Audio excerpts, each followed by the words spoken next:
श्री राम 14 साल बाद वनवास से घर वापस लौटे थे। इसी खुशी में कहा जाता है कि दिवाली मनाई जाती है, लेकिन ये कहानी बिल्कुल गलत है। असली कहानी क्या है, मैं आप लोगों को सुनाता हूँ। दिवाली क्यों मनाते हैं? इतिहास में कभी कुछ महत्वपूर्ण घटनाएं हुई हैं, उनके उपलक्ष्य में ही आज त्यौहार मनाए जाते हैं।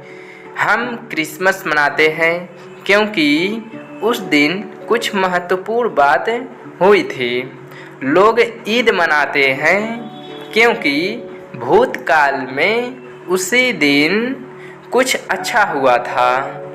इस प्रकार हम उत्सव मनाते हैं। हर त्यौहार के पीछे कोई न कोई कहानी है या फिर उसका कोई ज्योतिषी महत्व है। जैसे करवा चौथ पूर्णिमा का चौथा दिन होता है, जिसमें महिलाएं पूरा दिन अपने पति के कल्याण के लिए निर्जल व्रत करती हैं और फिर उसके बाद उत्सव मनाती हैं व अच्छा भोजन करती हैं। यह प्रथा है और इसके पीछे कुछ कहानियाँ हैं। दीपावली ज्ञान रूपी प्रकाश द्वारा अज्ञान रूपी अंधकार को समाप्त करने का उत्सव है।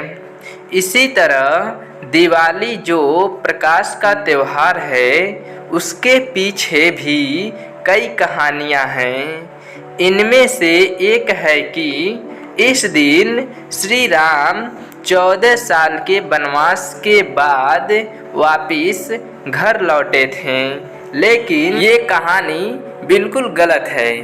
जो कहानी मैं आप लोगों को सुनाऊंगा वो आपने कभी नहीं सुने होंगे। तो आइए शुरू करते हैं। एक दुष्ट व्यक्ति था जिसका नाम नरकासुर था। सबको परेशान करता था। उसकी हार हो गई और फिर उससे पूछा गया कि उसकी आखिरी इच्छा क्या है।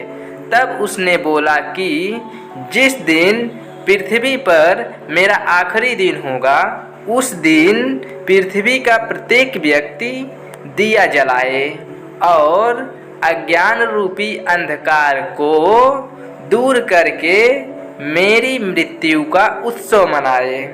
देखिए यह कितनी अच्छी इच्छा है, वो भी एक ऐसे इंसान की जो हिटलर की तरह था, लोगों को कष्ट देता था। श्री कृष्ण की पत्नी सत्यभामा ने उसे युद्ध में पराजित किया था।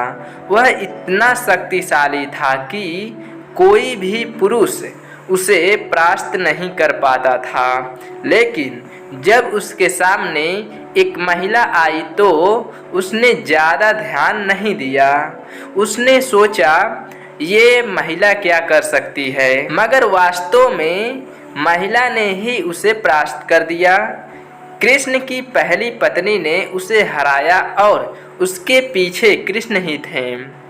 उसका नाम नरकासुर इसलिए पड़ा था क्योंकि वह जहाँ भी जाता था वहाँ लोगों को कष्ट देकर उस जगह को नरक बना देता था। इसलिए मरते समय जब उससे आखिरी इच्छा पूछा गया कि अब तुम्हारी आखिरी इच्छा क्या है, तब उसने कहा मेरी आखिरी इच्छा है कि मेरी मृत्यु सबके जीवन में प्रकाश लाए।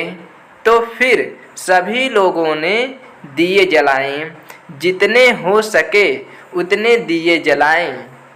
जीवन का उत्सव मनाया। सभी करवाहट भूलकर जीवन को उल्लासित होकर मनाया और इसी तरह दिवाली का जन्म हुआ। इस कहानी के बारे में आपकी क्या राय है, कमेंट करके ज़रूर बताइएगा। धन्यवाद।